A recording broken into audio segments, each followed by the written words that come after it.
Доброе утро, уважаемые телезрители! И вновь наступило утро в Якутии, которое встречаем вместе с вами мы, Полина Долинская и Руслан Ачиров. Как и прежде, мы сегодня для вас подготовили интересный выпуск, расскажем о новостях экологии, покажем сюжеты из мира животных, также узнаем о знаменательных датах, в рамках которых к нам сегодня в гости придут спасатели, которые расскажут о 30-летнем юбилее Службы спасения Республики Саха-Якутия. Также каждую среду к нам приходят специалисты офиса «Мои документы». В этот раз они поделятся с нами информацией о предоставлении земельных участков многодетным семьям. Ну а «Юный Север» стал организатором экологической и благотворительной акции. В рубрике «Мой доктор» узнаем о полезных свойствах фруктов и овощей и завершим наш эфир с гостями из регионального министерства по делам молодежи. Они нам расскажут о грантах для населения. Так что будьте вместе с нами. И если хотите стать участником нашей программы, то подпишитесь на наш телеграм-канал «Утро Якутии». Пишите свои пожелания, идеи, и, возможно, вы станете нашим утренним гостем в одном из следующих выпусков. Ну а сейчас, по традиции, давайте узнаем, какая же погода за окном. По данным на 6 часов утра, температура воздуха в центральных районах составила 34-38 градусов мороза. В Заречной группе 34-47, в Южных 18-29, ниже 0. В Вилюйской группе минус 31, минус 38 градусов. В Нижнеленских 37-41, в Западных 26-30, в Колымо-Индигирской группе Улусов 39-54 градуса мороза. В Янских минус 46, минус 51, на северо-западе 26-36 со знаком минус. В городе Якутске температура воздуха на 6 часов утра составила минус 35 градусов. Атмосферное давление 765 миллиметров ртутного столба. Северный ветер дует со скоростью 2 метра в секунду.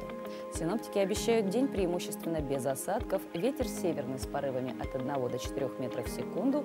И днем столбик термометров зафиксирует температуру воздуха на отметке 30-32 градуса ниже 0. Ну а так постепенно от погоды мы переходим к новостям из мира экологии. Так, знаменитые ледники в Доломитовых Альпах в Италии, парках Йосемити и Йеллоустоун в США и на горе Килиманджаро в Танзании могут исчезнуть к 2050 году. Об этом сообщает ЮНЕСКО в новом докладе, которое было опубликовано на днях. Под наблюдением агентства ООН находится почти 19 тысяч ледников, расположенных на территориях 50 объектов всемирного наследия. По данным организации, треть из них растает к середине века, и остановить это уже нельзя. Остальные 2/3 ледников можно спасти, если глобальное повышение температуры будет ниже 1,5 градусов Цельсия. В противном случае половина этих ледников исчезнет к 2100 году. Также авторы доклада считают, что с 2000 по 2020 годы из-за этих талых вод уровень моря поднялся почти на 5%. В итоге будет разрушаться береговая линия и участятся циклоны, штормы и цунами. Исчезновение ледников также может вызвать нехватку пресной воды в засушливые сезоны. А вот из-за нехватки снега в Грузии с опозданием открыли горнолыжный курорт. Так, в селе Гудаури в Пузбекском районе начались долгожданные осадки. По словам местных жителей, снега здесь практически не было с начала зимы, из-за чего на курорте не могли объявить открытие горнолыжного сезона. На снятых кадрах можно увидеть заснеженные склоны гор, внушительного размера сосульки на зданиях отелей и гостиниц, а также автомобили и постройки, засыпанные снегом. По словам горнолыжного инструктора Левы Цицаки, для зимнего периода осадки выпали довольно поздно. Согласно прогнозам, опубликованным на сайте Гисметео, в декабре 2022 года и январе текущего снег выпадал в этой части Грузии в течение всего нескольких дней, а температура варьировалась от -1 до +6 градусов выше нуля. Однако на прошлой неделе в Гудаури начались сильные осадки, а в ближайшие дни столбики термометров опустятся до -16 градусов ниже нуля. Ожидается, что выпадет до 50 сантиметров осадков. Снег выпал недавно. Для зимы это достаточно поздно для нас, но зато снег выпал хороший. Трассы готовы к катанию на лыжах и сноуборде. Гудаури полностью готов к лыжному сезону, ждет своих туристов. Трассы в полном порядке, погода солнечная, ждем много гостей. И традиционно каждую среду к нам приходят специалисты из многофункционального центра «Мои документы». И сегодня мы с ними поговорим о земельных участках для многодетных семей. У нас в гостях специалист центра «Мои документы» Александра Гриневич. Доброе утро. Доброе утро. Ну, расскажите поподробнее о новой услуге, которую предоставляет центр «Мои документы», и кто может ею воспользоваться. Новая услуга – предоставление 200 тысяч рублей гражданам, имеющим 3 и более детей, взамен предоставления им земельного участка в собственность бесплатно, с 9 января этого года стартовала во всех офисах центра «Мои документы». Услуга предоставляется Управлением социальной защиты населения и труда. Воспользоваться ею могут многодетные семьи, которые состоят в очереди на получение земельного участка. То есть при подаче заявления многодетные семьи смогут взамен земельного участка получить 200 тысяч рублей, которые смогут направить на улучшение жилищных условий. Это единственный пункт, по которому можно данную сумму использовать? Это что-то вроде компенсации им немножко материнского капитала, верно понимаю? Вообще на сегодняшний день 200 тысяч рублей можно использовать, во-первых, на улучшение жилищных условий, а именно оплату первоначального взноса при получении кредита, займа, в том числе ипотечного, на погашение основного долга и уплату процентов по кредиту, займу, в том числе ипотечному, на приобретение или строительство жилья, на погашение ранее выданного кредита, займа, в том числе ипотечного, оплату приобретаемого жилого помещения по договору купли-продажи, оплату строительства, реконструкции индивидуального жилого помещения с или без привлечения строительной организации, оплату цены договора участия в долевом строительстве, во-вторых, на подключение жилых домов к источникам теплоснабжения, газ, вода, электричество и на покупку земельного участка. То есть получить наличными денежными средствами нельзя. Наличные средства, то есть наличные траты тоже? Нельзя, нет, наличными нельзя получить. Распорядиться можно только на ранее указанные мною цели. Еще такой вопрос, что касается времени, когда многодетная семья встала на очередь. Влияет ли это на получение компенсации денежной? Да, многодетная семья должна стоять обязательно в очереди на получение земельного участка. С какого периода? Может быть, люди встали несколько лет назад, и очередь вот-вот подходит, но они решили взять все-таки деньгами? Нет, деньгами взять нельзя наличные. Ну вот как раз-таки, может быть, на погашение тех же самых кредитных долгов, ипотечных. Главное, чтобы семья стояла в очереди. Главное, чтобы семья имела статус многодетной уже и стояла в очереди. Скажите, вот объекты недвижимости может ли находиться за пределами Республики Саха-Якутия? Приобретаемое жилое помещение, в том числе строящийся или индивидуальный жилой дом, должны находиться на территории Республики Саха-Якутия. За пределами республики направить данные средства на улучшение жилищных условий нельзя. А есть какие-то требования по дате рождения детей?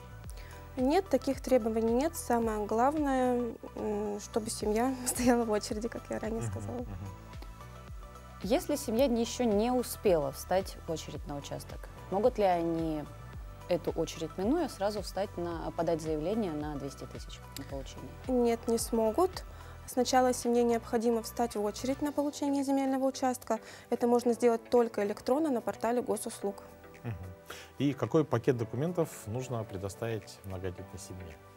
Из обязательных документов это документ, удостоверяющий личность заявителя-представителя, доверенность в случае обращения представителя-заявителя, а также документы в зависимости от цели использования данных денежных средств.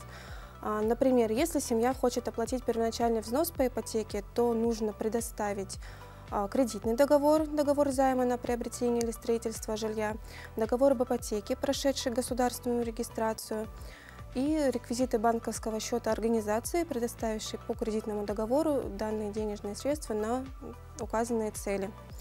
Ознакомиться с полным перечнем документов граждане могут на нашем сайте mvzsakha.ru. Несмотря на то, что это довольно-таки новая услуга, сколько уже граждан подали заявление на получение этой денежной компенсации? Сколько граждан? Пользуется это спросом? Это, конечно, сейчас пользуется спросом, потому что ранее, которые были пособия, сейчас входят в единое... Ой, что я говорю? Извиняюсь. Не волнуйтесь. Ничего страшного, продолжайте. Конечно, сейчас это популярная услуга. Спрашивают, приходят, подают. ну, вообще популярная услуга. А вот, все мы знаем, что можно это оформить в МФЦ, но, например, если семья не проживает в райцентре, да, помимо МФЦ еще где-то можно оформить? Да, данная услуга доступна и для оформления в электронном формате на региональном портале eyakutia.ru. Ну, Александра, надо отметить, что очень емко, объемно и очень доходчиво. Понятно, да. Понятно. Доводит до нас информацию. Вы являетесь победителем регионального этапа «Лучший универсальный специалист Якутии 2022», правильно? Да. И в скором времени вы будете уже участвовать на большом этапе, то есть уже в России. Расскажите, пожалуйста, что это за конкурс, в чем он заключается, как вы готовитесь? Я рада, что именно я представляю Якутию на всероссийском конкурсе «Лучший МФЦ России» в номинации «Лучший универсальный специалист». Сейчас у нас идет этап подготовки заявки, съемка видеоролика, фотопрезентации, составление анкеты. После предстоит пройти этапы психологического, профессионального тестирования, собеседования с конкурсной комиссией. Конечно, очень волнительно, так как конкурс проводит Министерство экономического развития России, и каждый регион представляет лучших из лучших. Но мы с коллегами верим в свои силы и настроены только на победу. Мы вам тоже желаем успехов, удачи. И поделитесь, что это значит быть лучшим. Люди разные, у вас столько клиентов через вас проходит в течение рабочего дня. Вот как оставаться лучшим и всем вот так же, как и нам вдвоем, все это доходчиво объяснять и разъяснять? Ну, мой остров счастья и любви, так сказать, это моя семья, она мне дает поддержку, силу, поэтому как бы вот так. На работе у меня с этим проблем нет. Всегда интересно было узнать, как начинается утро у сотрудника МФЦ. Можете с нами поделиться? Вкратце, вот сейчас нас смотрят телезрители. Ну, мое утро начинается с того, что я отвожу ребенка в садик бегом, потом прихожу, собираюсь, бегу на работу. Ну, то есть как-то все так быстро в таком темпе. Уже когда все вызывается первый талон, все делаю вид, что ничего этого не было, что я спокойный человек. То есть секрет энергии бега. Ну, как у всех у нас. Друзья, мы благодарим вас за то, что вы сегодня пришли к нам в наш утренний эфир. Ну, а сейчас, друзья, мы прервемся на небольшую паузу и после этого продолжим наш эфир.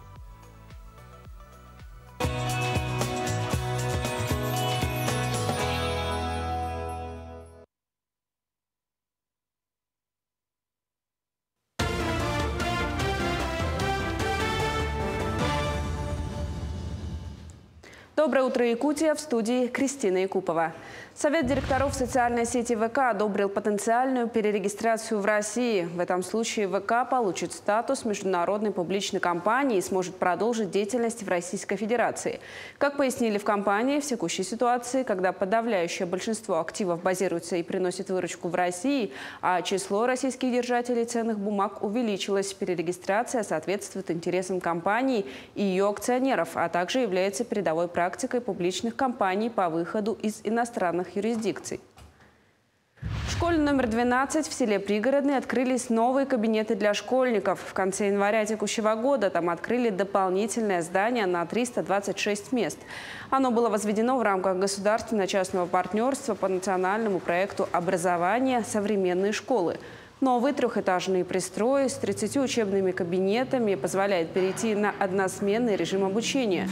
Отметим, что каждый кабинет оснащен современным оборудованием. Помимо учебных кабинетов были организованы и мастерские для уроков технологий. Так, ученики с 5 по 9 класс учатся столярному делу, а ученицы тех же классов изучают домоводство. 5, 6, 7, 8 классы. В начале года мы проходим теорию, вяжем, обучаю шитью, готовке, кулинарии, то, что необходимо для обычной жизни. В Якутске будут внедрять новую сеть автобусных маршрутов. Схемы движения общественного транспорта разделят на 3 группы и закупят новые автобусы. Пересадки между пригородными и городскими автобусами станут удобнее. Планируется создание транспортно-пересадочных узлов, медцентр, аэропорт и 202 микрорайон, где можно будет продолжить поездку на других маршрутах в разные точки города. Также увеличится охват территории города. Автобусы будут ходить даже в отдаленных районах. Существующие маршруты, которые формировались исторически, не успевают за довольно динамичным развитием города. Более того, администрация Якутска провела опрос среди населения. Горожане на сайте отправляли свои предложения в течение 2 недель. По итогам будет проведен тщательный анализ всех сообщений. Отметим, что внедрение начнется с весны 2024 года. Наша задача сейчас переформатировать маршрутную сеть таким образом, чтобы охватить по возможности все районы, в том числе перспективные направления. И самое главное, внести стабильность в пассажирские перевозки, чтобы автобусы ходили по расписанию, чтобы графики соблюдались в полной мере. И этого мы можем достигнуть только вот проведением такой, скажем так, централизации.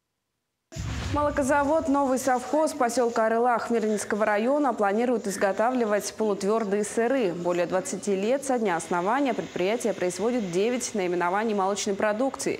Сегодня на предприятии работают молочно-товарная ферма, доильный зал, кормоцех и родильное отделение. Напомню, в 2019 году «Новый совхоз» был передан в республиканский баланс. Тем самым он находится на пристальном внимании республики. Сегодня в совхозе средний показатель надоев выше, чем в республике. За этим стоит племенная работа. В сутки на данный момент у нас приходит 2 тонны 600 литров молока. И все это молоко мы производим за смену. У нас технология по нашей продукции вообще не изменилась, все так же и осталось. В будущем мы хотим произвести сыры полутвердые, мягкие. Но на мягкие не очень, спрос такой большой, но для ассортимента можно. Надеемся, в этом году мы выпустим наш сыр. С прошлого года у нас идут ремонтные работы.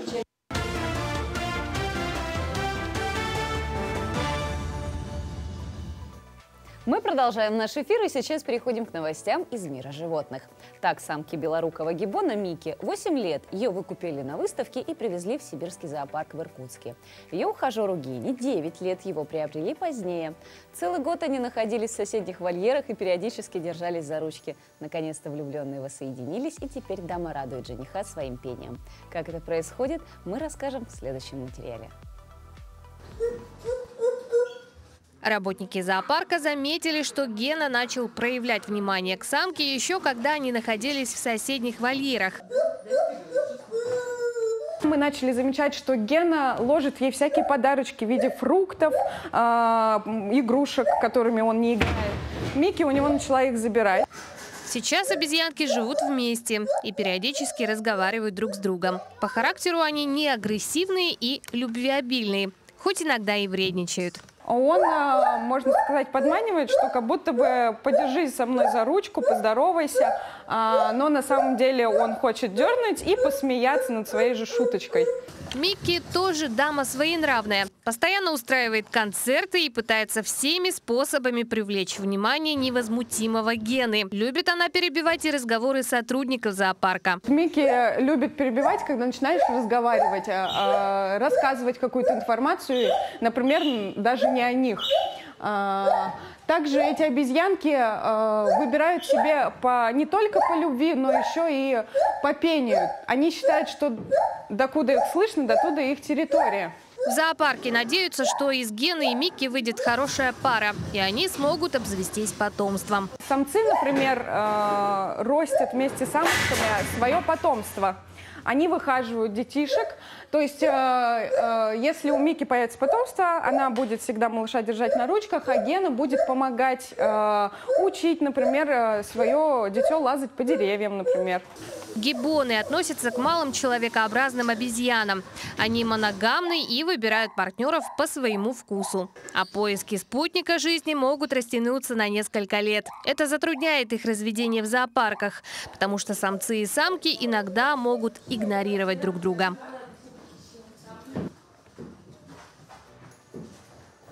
Они такие одинаковые на вид, а имена разные. Микки и Гена. Ну да. Геннадий. И Микаэла. Да. А вот в приюте для животных в Мексике появился суровый на вид питомец. Попал он сюда прямиком из печально известной тюрьмы Сьюдад-Хуареса. Говорят, кота обнаружили в стенах тюрьмы, когда он гулял сам по себе. У лысого кота породы сфинкс на теле как минимум 2 татуировки. На одной из них написано «Сделано в Мексике» и изображен орел. Это символ одной из преступных банд, действующих в штате Чиуауа. Как сообщил ветеринар, кот не ладит с другими животными, но зато с людьми ласков и довольно послушный. Теперь этот кот – государственная собственность и улика в расследовании. Впрочем, власти обещают заботиться о нем хорошо. Я представляю, как он ходит в нынешнем своем месте обитания и всех кошмарит вот тем, что ходит там с зубочисткой такой и поет какие-нибудь песни «Сколько я зарезал». Очень необычное животное. Ну, кроме шуток, очень жалко этого котика, то есть он не по своей вине, наверное, попал в эту тюрьму, где его поймали. По малолетке загремел, наверное, а там закрутилось, завертелось. А теперь к новостям из мира. Почти 9000 моржей окунулись в ледяные воды Балтийского моря. Зимний заплыв прошел в польском городе Мельно. Это международное мероприятие проводят в 20-й раз. В этом году в нем участвуют гости из Шотландии, Ирландии, Чехии, Венгрии и Словакии. После некоторого разогрева моржи бесстрашно заходят в воду. Ее температура всего 2 градуса, на воздухе чуть теплее – -5. Как отметил мэр города Мельно Ольга, эти замечательные энергичные люди наслаждаются каждой мелочью и умеют фантастически одеваться и получают удовольствие. Напомним, в прошлом году в зимнем заплыве участвовали 8500 человек, в этом почти на 400 человек больше. Также в рамках мероприятия в Мельно прошел праздничный парад. Кроме того, в городе открыли временную зону, где можно сходить в сауну или позаниматься фитнесом. В Польше много любителей зимнего плавания. Они считают, что погружение в холодную воду закаляет организм, укрепляет иммунитет и улучшает работу сердечно-сосудистой системы. Да, вот нам таких праздников действительно не хватает. Мне кажется, немножко холодновато для таких праздников у нас. Ну, на то они и моржи, что их такая погода ничуть не смущает. Нет, у нас есть свои, мне кажется, они самые у нас крутые. Ты представляешь, минус 55 градусов и в 6 утра ежедневно, да? Кто жители 203-го микрорайона не дадут мне соврать, 202-го. Каждое утро там кто-то, да, принимает ванну. Ну, здорово.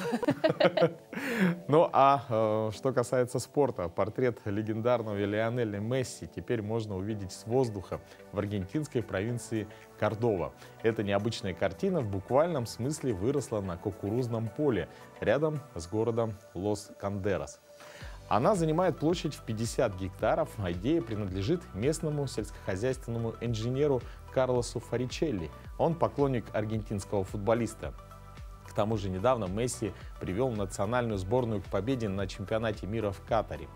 Агроном решил с помощью искусства отблагодарить спортсмена. Карлос запрограммировал посевные машины так, чтобы они сеяли семена в определенном количестве. Жизнь нужно прожить так, чтобы твой портрет был как раз на кукурузном поле. Например, здесь посажено по 3 семени на метр, но на области лица Месси было посеяно 5 семян на метр. Потом кукуруза подросла, и мы сделали снимок с воздуха. На нем видно, что местами растения расположены ближе друг к другу, и земля менее заметна.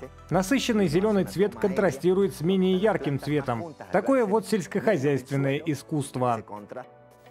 Мне кажется, вот это событие и войдет в историю как для самого Лионеля Месси, что вот настолько его фанаты преданы и так ему благодарны за его труд. Ну и еще сама судьба агроинженера будет отмечена, и мы будем об этом передавать другим людям, потому что это какие технологии, это какие затраты, это в чем-то даже искусство и художественное произведение. Это, по-моему, даже больше, чем искусство. То ладно, допустим, какой-то даже большой холст нарисовать, а здесь же 50 гектаров земли. Кукурузного поля. Кукурузного поля. Ну, а кукурузу можно, я думаю, подороже продать с этого поля будет. Ну, а сейчас, друзья, давайте мы узнаем, какие знаменательные даты и события отмечены сегодняшним днем. Сегодня у нас 15 февраля. На календаре 15 февраля сегодня отмечают День памяти о россиянах, исполнивших служебный долг за пределами Отечества, Международный день детей, больных раком, Международный день операционной медсестры. По народному календарю Сретение Господне, Громницы. В народе этот день считали днем первой встречи весны. Сретенские морозы считались последними, после них крестьяне не решались спускаться в дальний путь на санях. Этот день был одним из самых больших праздников весны. Этот день в истории. В 1820 году в этот день физик Ханс Эрстед обнаружил магнитное действие электричества. Во время лекции при демонстрации опыта он обнаружил, что электрический ток, проходящий по проволоке, оказывает воздействие на магнитную стрелку компаса, находящуюся под ней. День рождения Российской академии музыки имени Гнесиных. В 1895 году именно в этот день первая ученица пришла в музыкальное училище, одно из маленьких частных музыкальных учебных заведений, активно открывавшихся в тот период в Москве. В 1989 году, 15 февраля, завершился вывод советских войск из Афганистана, а в 1994 году в этот день официально введен штандарт президента Российской Федерации, символ президентской власти в России. Утром 15 февраля 2013 года тысячи жителей города Челябинска, а также окрестных населенных пунктов наблюдали уникальнейшее явление. Над уральской частью России прошел метеоритный дождь. Это событие стало единственным на сегодняшний день задокументированным случаем падения метеорита на крупный промышленный город. Сегодня родились Галилео Галилей, итальянский физик, механик, астроном, философ, математик. Людовик XV, король Франции. Сава Морозов, российский предприниматель и меценат. Муса Джалиль, татарский советский поэт, военный корреспондент, герой Советского Союза. Елена Боннер, советский российский общественный деятель, правозащитник. Именины сегодня у Василия. Продолжая тему праздников, мы поговорим о 30-летнем юбилее службы спасения Якутии. В гостях у нас Андрей Владимирович Карпович, начальник аэромобильного поисково-спасательного подразделения службы спасения Республики Саха-Якутия, заслуженный спасатель. Мы узнаем, с какими показателями сегодня встречает эту дату ведомства, ну а также поговорим о планах. Андрей Владимирович, еще раз доброе утро. Доброе утро. Рассказывайте нам немного из истории образования службы спасения. Если вкратце, то служба организовалась с 1 января 1993 года. Значит, на тот момент, в первый год службы, у нас было принято всего 7 человек, которые работали на всю республику. И с годами, конечно, служба обрастала новыми людьми, новой техникой, новыми задачами. Поэтому у нас сейчас служба очень многогранная, много перед ней стоит задач. Все решается по мере их постановки. А что в ваши задачи входит? Прежде всего, это спасение жизни людей в различных условиях.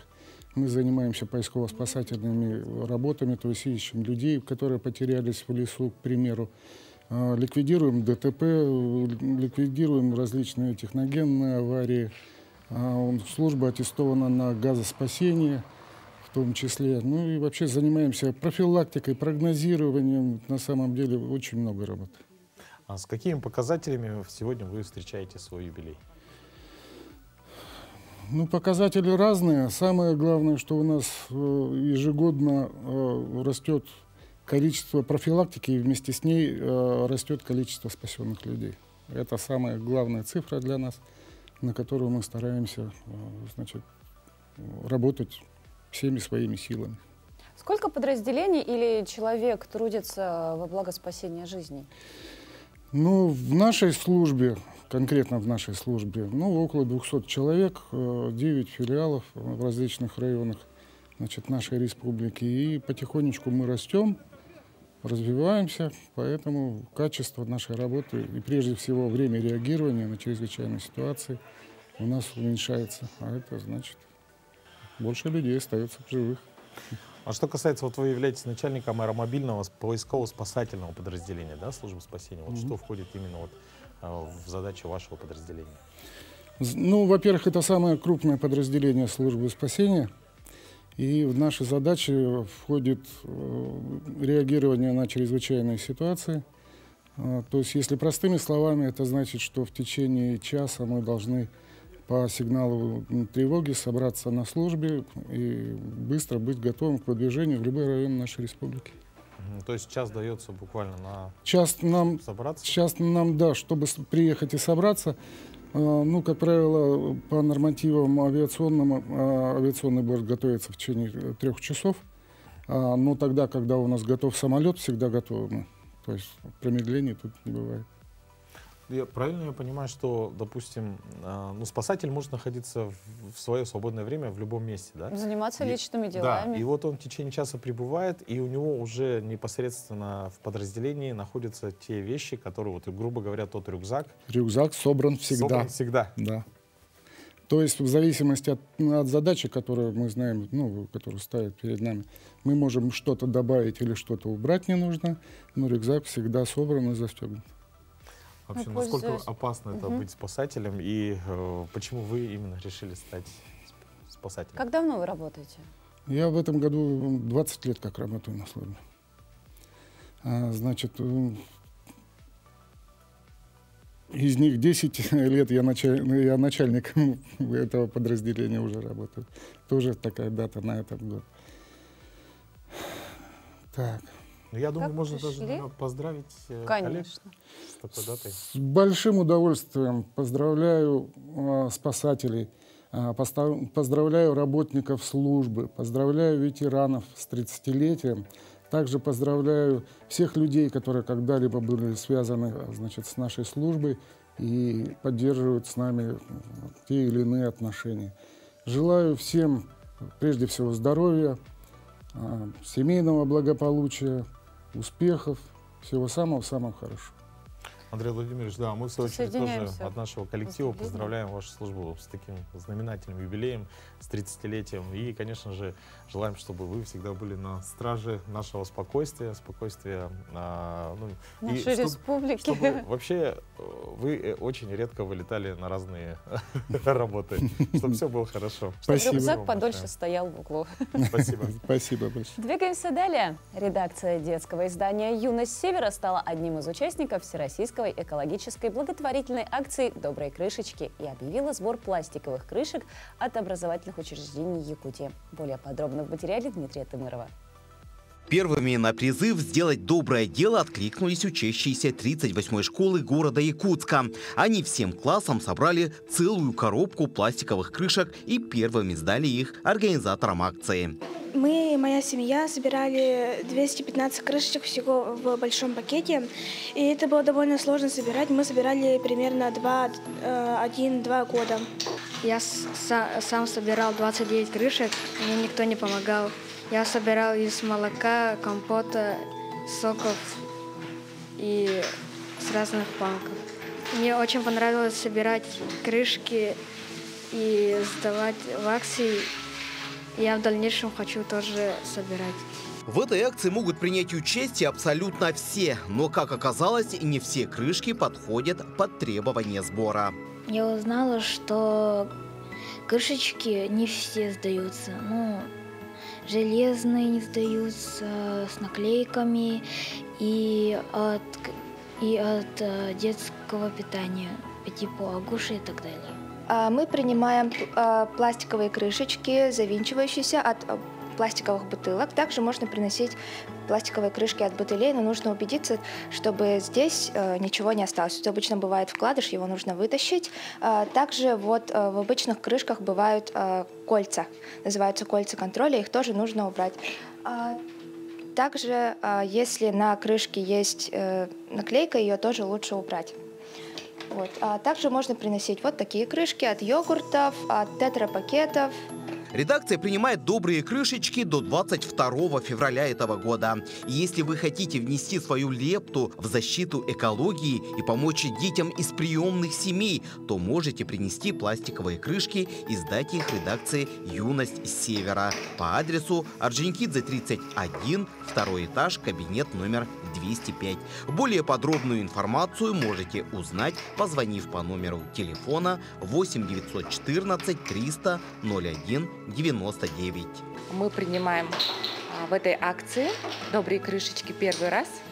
Принимаем участие первый раз, но хотели бы продолжить такой сбор крышечек у себя в классе, может быть, даже у себя в школе. Поставить контейнер, чтобы ребяткам было удобно приносить ежедневно крышечки. Да, очень активно приняли участие. Родители тоже нас поддержали. Вообще, я сама тоже стараюсь сохранять экологию в чистоте. Ношу многоразовые сумки, маски, хотя бы вот такие вот маленькие действия. И поэтому я хочу, чтобы дети мои тоже были экологически, как говорится, да, образованы, воспитаны, да. Но на этом не все. Юность Севера дарит каждому участнику свежий номер журнала и купон на 10% скидку для подписки на их печатные издания. Я очень рад, что мне дали скидку, потому что в этом журнале говорят про школу, про детей, про много всего интересного там много говорят. Нам нравится читать «Юность Севера», потому что там есть разные статьи про учебу, про наших ровесников, про жизнь детей. Напомним, Якутия не первый раз принимает участие в этой всероссийской акции. Так, благодаря добрым крышечкам в феврале 2020 года благотворительный фонд «Волонтеры в помощь детям-сиротам» собрали средства на приобретение специального тренажера для юной якутянки из города Покровска. А в сентябре того же года фондом было приобретено кресло-коляска для мальчика из Якутска. И все это стало возможным благодаря участникам акции «Добрые крышечки». Именно они собрали всю эту сумму для этих ребят. Так что каждый из вас может не только помочь очистить экологию, но и помочь детям обрести счастье. Дмитрий Тымыров, Виктор Дичковский, Якутск. Названы лидирующие по качеству жизни российские регионы. Рейтинг рассчитывался на основе 67 показателей.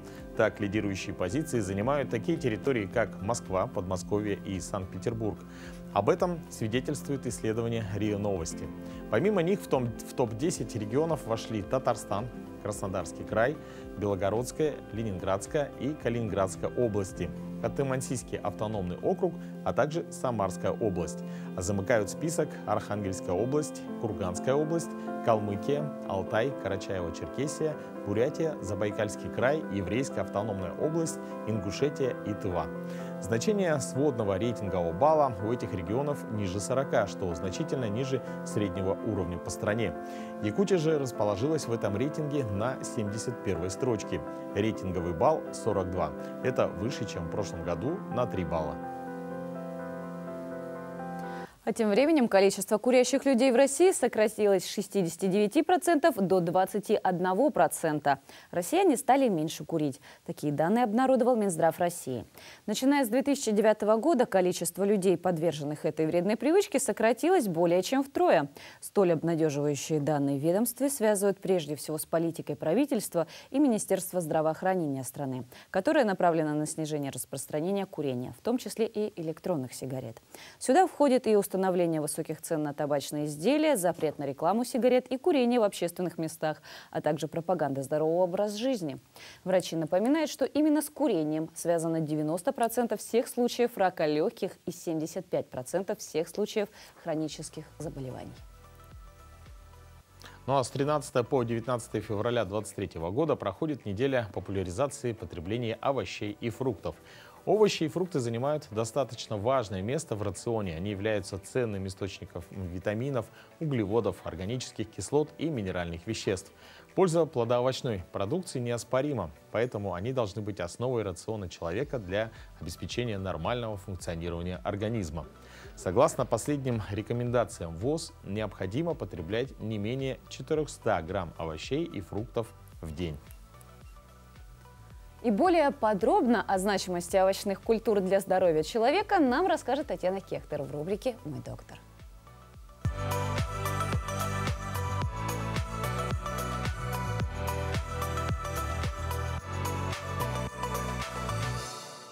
Доброе утро!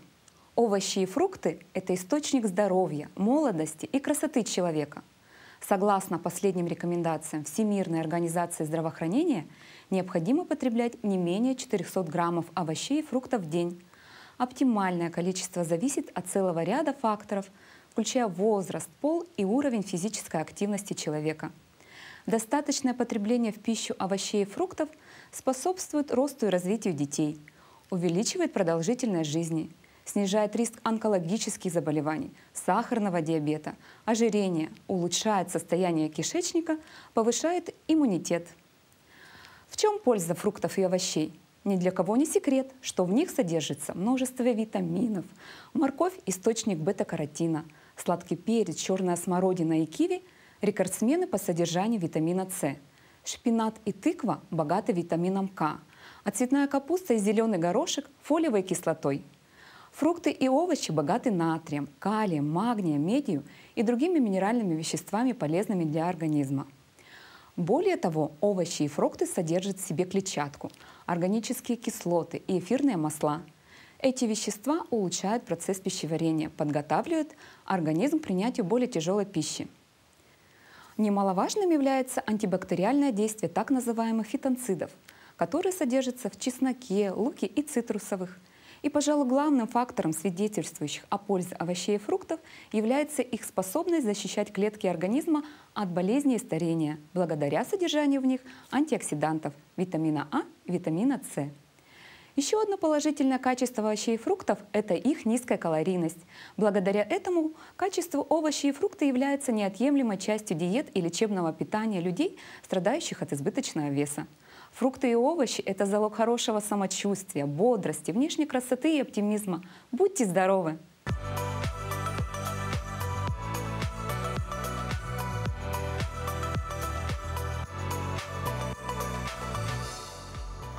Но наш выпуск продолжит наша рубрика «Полезные советы», где мы вам расскажем, как очистить микроволновую печь от жира и грязи без применения химии. Сегодня мы расскажем, как очистить от грязи и жира микроволновую печь. Для этого нам понадобится вода 400-500 мл, корки апельсина, лимон и емкость. И вначале в емкость наливаем воду. И далее туда помещаем корки апельсина и лимон. После нашу емкость ставим в микроволновую печь на 5 минут на полной мощности. Ну а далее, когда печь выключится, ждем 30 минут, чтобы эфирные масла размягчили жир и грязь. Ну а после истечения 30 минут вынимаем емкость из камеры и протираем влажной губкой.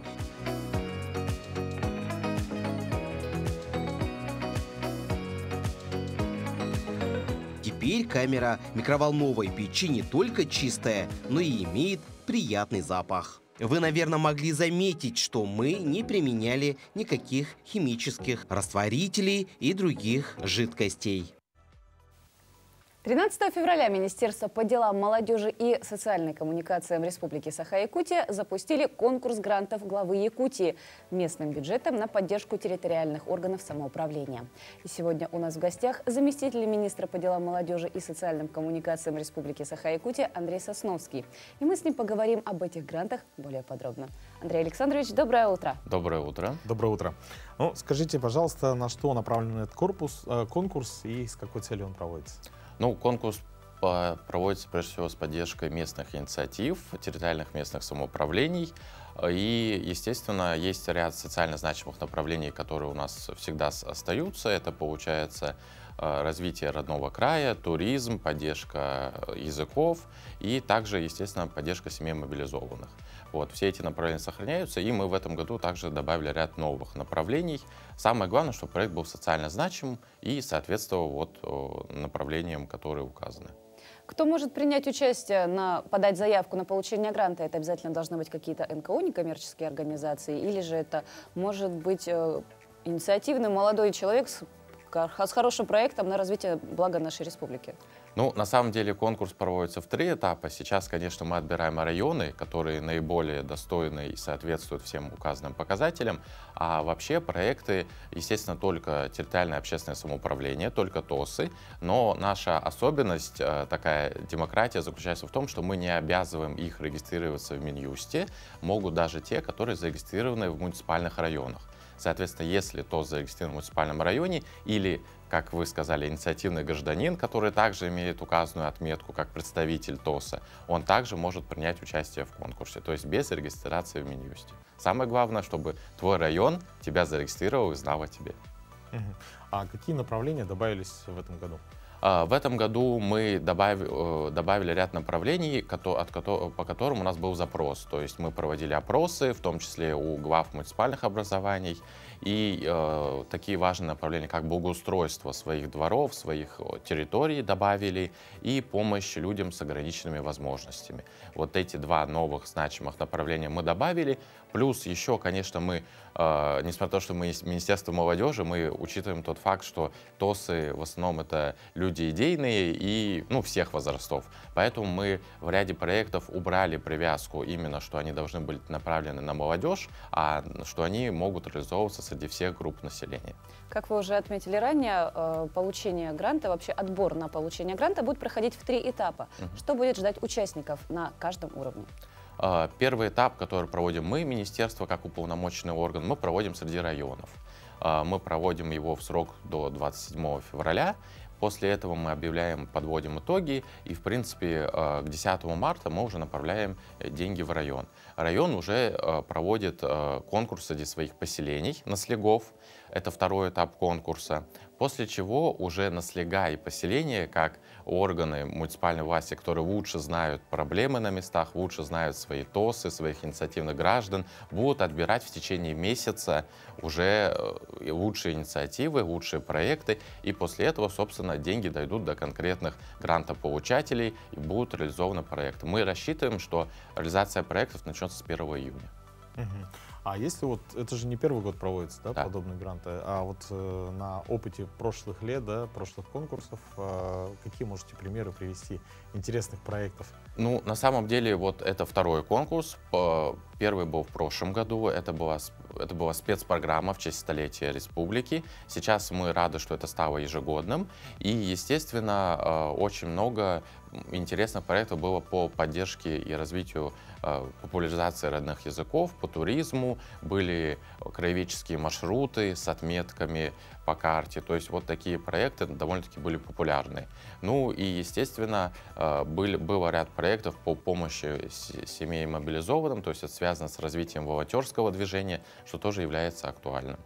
Что касается вовлеченности граждан республики в улучшение качества жизни в этой республике, с каждым годом количество участников растет?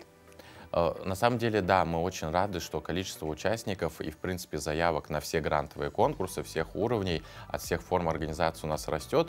Ну, естественно, мы тоже не стоим на месте. Мы хотим, чтобы, во-первых, качество заявок улучшалось. Мы устраиваем вместе с ресурсными центрами дни предэкспертизы, чтобы люди могли показать свои работы, наработки, чтобы получить экспертное мнение. И также мы хотим, чтобы максимально те заявки, которые, естественно, проходили, они не только проекты были совершены на достойном уровне, но, естественно, мы помогаем с отчетами. То есть реализовать проект — это хорошо, но любое финансирование, тем более с бюджета, предполагает отчет. Поэтому над отчетами мы тоже работаем. То есть вы еще сопровождение предоставляете? Да, методическую помощь мы всегда открыты к диалогу. У нас есть контактные номера, на которые можно позвонить, и либо мы, либо представители ресурсных центров республики всегда помогут. А сам размер гранта, он фиксированный или он такой плавающий в зависимости от проекта? Он на всю вот республику у нас 17 миллионов. У нас существует 3 категории районов в зависимости от численности. То есть, естественно, там, где численность населения больше, там сумма гранта, на которую они могут податься, она больше, потому что более активное население, ну и больше заявок предполагается. А у нас единственное требование к районам, что должно быть на ту сумму, которую они выиграют, не менее 3 проектов реализовано. То есть 3 инициативы они обязаны поддержать. Ну и для тех, кто нас смотрит, но еще не подал заявку, можете нашим телезрителям рассказать, до какого числа это можно сделать и где? Получается, если вы являетесь представителем муниципального образования, то мы ждем ваши заявки по 27 февраля включительно. А если вы являетесь инициативным гражданином, который хочет реализовать свой проект, у вас есть время написать заявку и подать ее в мае в свой выигравший, победивший наследник. Андрей Александрович, да, большое спасибо. Мы желаем вам успехов. Будем с нетерпением, конечно же, ждать, кто в этом году станет обладателем грантов, какие новые проекты будут реализовываться на территории нашей республики. Ну и будем снова рады видеть вас в нашей студии. Вам спасибо. Спасибо большое. Ну а далее мы передаем слово нашей информационной службе.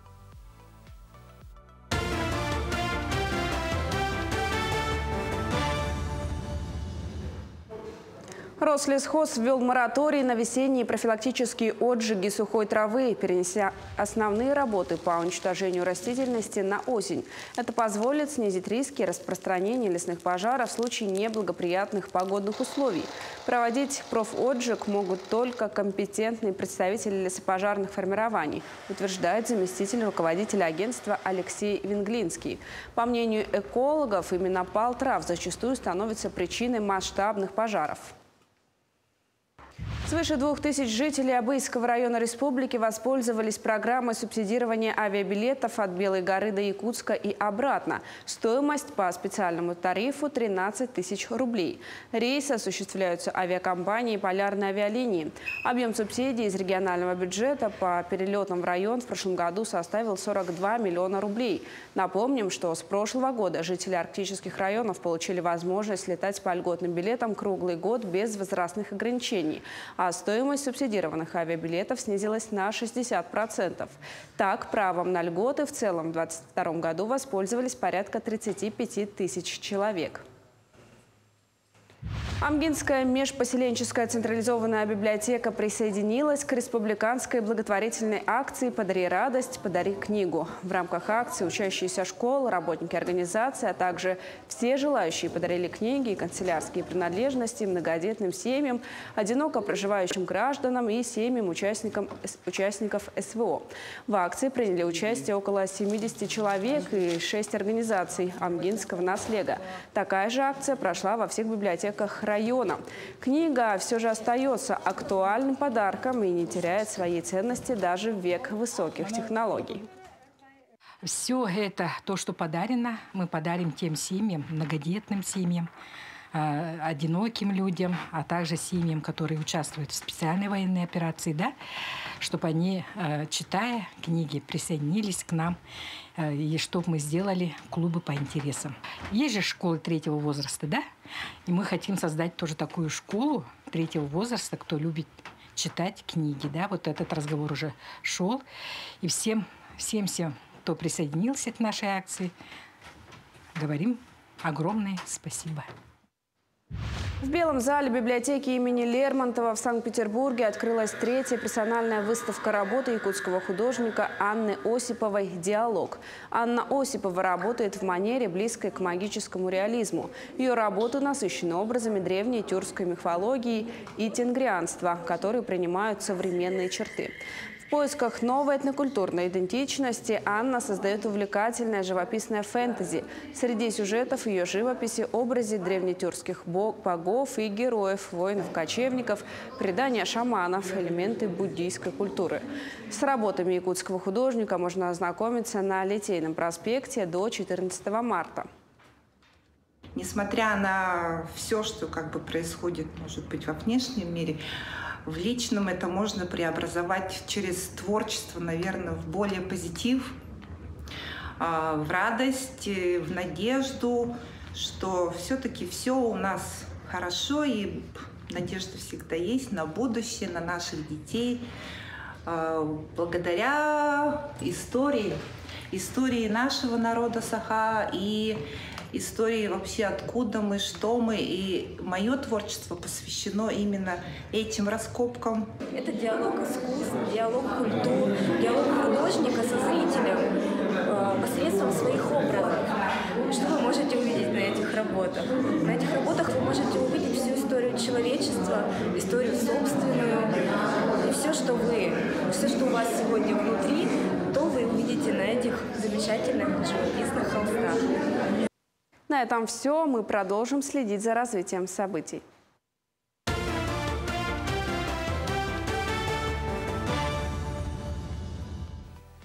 Большое спасибо, Кристина. Ну, а для тех, кто только присоединился к нашему эфиру и еще не знает, какая же погода за окном, надевать нам все-таки шарфы, ватники или уже можно раздеваться пришла, потому что весна за ночь, мы давайте послушаем информацию о погоде. По данным на 6 часов утра, температура воздуха в центральных районах составила 34-38 градусов мороза. В заречной группе 34-47, в южных 18-29 со знаком минус. В Вилюйской группе Улусов минус 31, минус 38, в Нижнеленских минус 37, минус 41, в западных 26-30 со знаком минус. В Колымо-Индигирской группе Улусов минус 39, минус 54, в Янских 46, 51, на северо-западе 26-36 градусов ниже 0. В городе Якутске температура воздуха на 6 часов утра составила минус 35 градусов, атмосферное давление 762 миллиметра ртутного столба. Северный ветер дует со скоростью 2 метра в секунду. Днем синоптики обещают день преимущественно без осадков. Северный ветер с порывами 1,4 метра в секунду, минус 30, минус 32 градуса в течение дня. Да, ну радует, что уже не минус 50, поэтому Ну, поздравляю. это только в Якутии. В Колымо-Индигирской группе Улусов некоторых еще огорчает в Уснере. Но в Якутске небольшой ветерок, я бы сказал, порывами. Поэтому, друзья, все-таки одевайтесь потеплее, зима еще не Кутайтесь закончилась. в шарфы, да. А мы прощаемся. Встретимся завтра. Да, буквально завтра, друзья, на эфире на телеканалах Якутия 24 на ВК СХ.